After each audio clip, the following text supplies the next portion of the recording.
This is Arts Alive. I'm Lynda Philippi. My guests today are Ehren Cahill and Alice Darnton, and they're here to talk about the McMinnville Library Foundation's fundraising tea coming up, and also about their own careers as performers. So welcome. Thank you. Thank you. I know, Alice, I always jokingly refer to you as the singing librarian, but you're a frequent performer in gallery, and you've done a lot of singing, and you'll be singing again at the Library Foundation tea? Yeah, that's right. The tea this year is Saturday, February 8th at 1 p.m. at the Grand Ballroom. This is our second year holding the tea, and I sung at that one too. Last year it was held at the Senior Center, so it's a little change of venue, but I think it'll be really fun.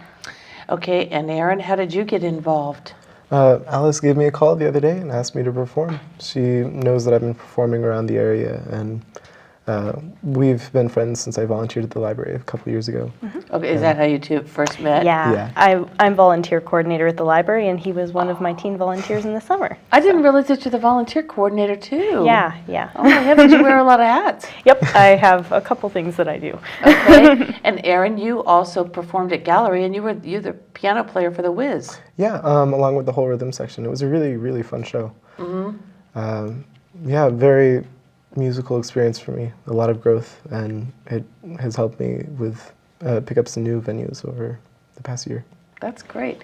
So what kind of music will you be doing for the tea party? Well, I picked out a couple songs that I did last year, tea-related songs. There's When I Take My Sugar to Tea and Tea for Two. You have to do tea for two. Of course, Yeah. of course. Maybe we'll end the set with that one. That That'd be a might good be idea.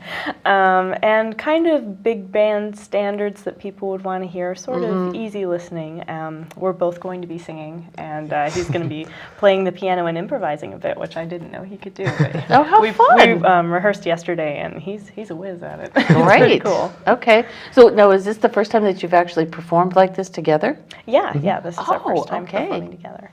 So that's fun, and that's been kind of a nice little challenge and something fun for you to do. Yeah, for sure. I think it's a good pairing. I think so. So Ehren, you're a student at Mac High, That's true. and you're graduating early this year. That's also true. You were referred to. Somebody said, "Oh, you've got to talk to Ehren. He's a prodigy." And I said, "Well, if he's a prodigy, we better have him on the show, shouldn't we?" So, Well, that's quite generous. Yeah, I play for the Twilighters at McMinnville High School. I am very involved with a lot of the different clubs and sports that they have, and just keep myself busy. yeah. Very busy. So what kind of music do you like? What do you gravitate toward? Ooh, well, I try and stay open-minded. I think if you went down my top 25 played, you'd hit every genre. I cling towards top 40, being a teenager, but my parents grew up in the 60s and 70s, so I've got a huge impact from their musical taste. My dad was a trumpet player in a jazz band. Oh, really? Yeah. Okay. So he's influenced me that way as well. So do you lean toward more like jazz and pop as opposed to classical? I still play classical. I study both jazz, pop, and classical. But yeah, I think those two are where my... I can't imagine any piano teacher not, pounding you through the classics. Of course. That's what they do. Yeah. I remember when I took, I played the organ way back in the day. I remember playing, Franz Liszt, Hungarian Rhapsody, thinking, am I ever going to get through this thing? Am I ever going to learn this song? Seems like it was pages and pages and pages. And I thought, classical music, I don't think I'm going to be a classical pianist. But yeah, so you see yourself going in a lot of directions in the future. You're not really... Yeah, I have a lot of options made available. I don't know what I'm going to do with them, but I have them if I'm interested. But are you thinking career-wise, or right now, are you thinking that you want a career in music? It's definitely a big option for me. Because of the early graduation, I'm not quite set on making any really big decisions yet. Of course. But it's definitely something I want to put a lot of focus into. So I guess I would say that here's my career advice. Right off the bat, make a really stellar Christmas album because they sell really well. Well, the Twilighters did make a Christmas album this year. And I think we're going to keep making them. The kids really like making them. That's I mean, there's lots of songs, but there's also so many different arrangements of different songs you can do. And I mean, having just like waded through all my Christmas CDs and put them away and everything. I thought, gosh, they seem like they're, like they have babies in the cupboard or something. I think it's me. There's a new one every year too, I though. know. You have to pick up a couple of fresh ones, Yep. So that's great. Well, Alice, do you want to talk a little bit more about the tea and what the money raised will do? Sure, absolutely. So the Library Foundation helps to pay for additions to our collection, technology. They think of it as, I think, capital needs. So anything that the library itself can't pay for is supported by the Library Foundation and the Friends of the Library, which is a separate group. And so this money helps definitely to build our collection and help us put on programs and that sort of thing as well, which is great. And I know the library also, I mean, there's so much that happens at the library beyond just checking out books. There's the story time for the kids, and you do the bilingual story time as well, right? Yeah. And then also the programs that you put on, like on Sunday afternoons and things like that.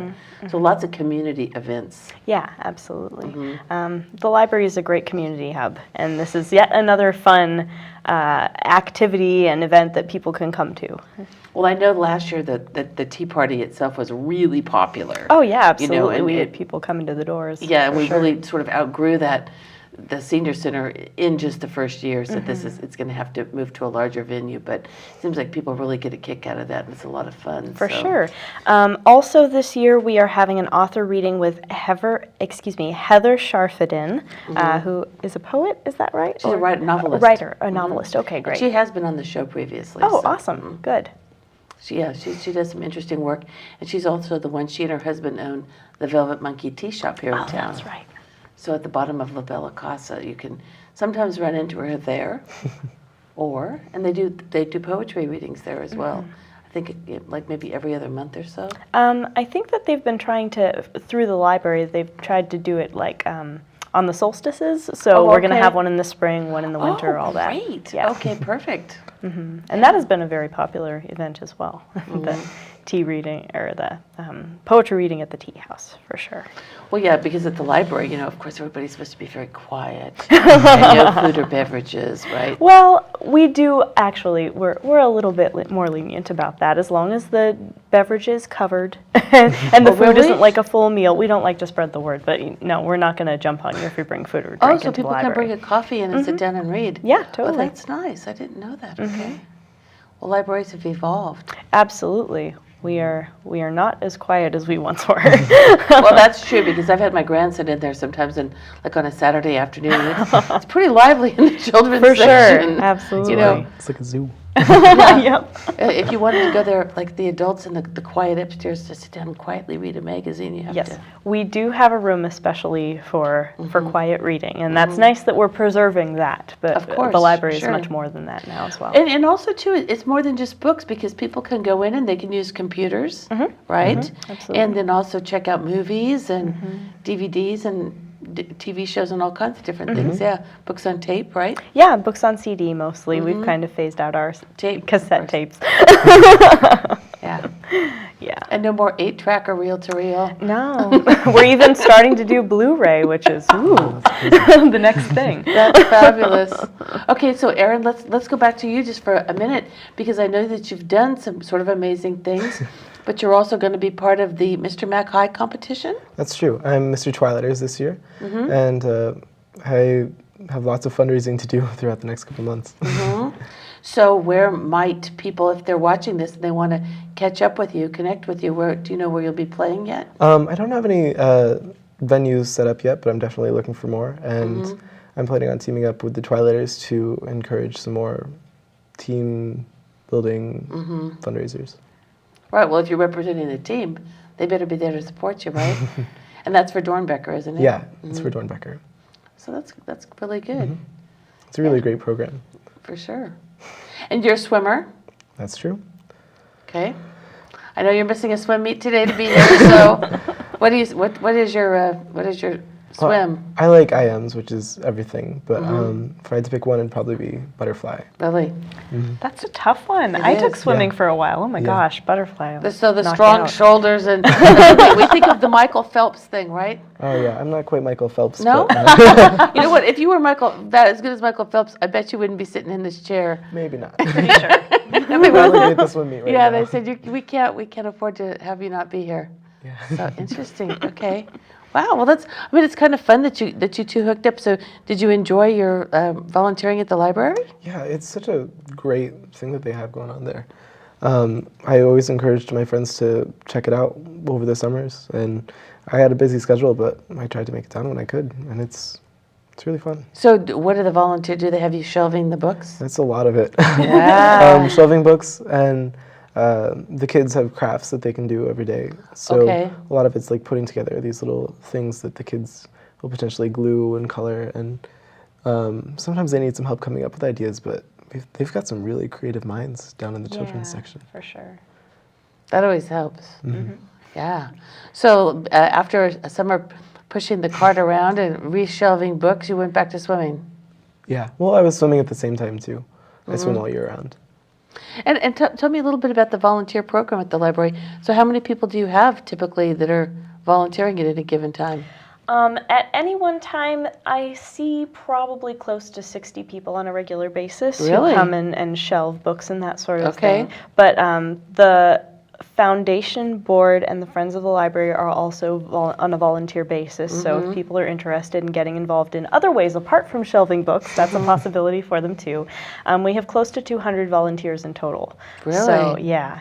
And if people want to do the more physical work of shelving books or shelf reading or helping with programs or that sort of thing, they can come to the library and fill out a volunteer application. And then I give them a call and we do a little orientation and then we get them set up. Take it from doing there. something, yeah. Well, that's a great project because I know a lot of people are looking for something interesting to do to volunteer. Probably a lot of people watching this program, and maybe they didn't really realize that they could volunteer at the library in that That's true, capacity. yeah. Oh, that's wonderful. I love that. Okay, so what else do we know? Do we want to talk about the tea party?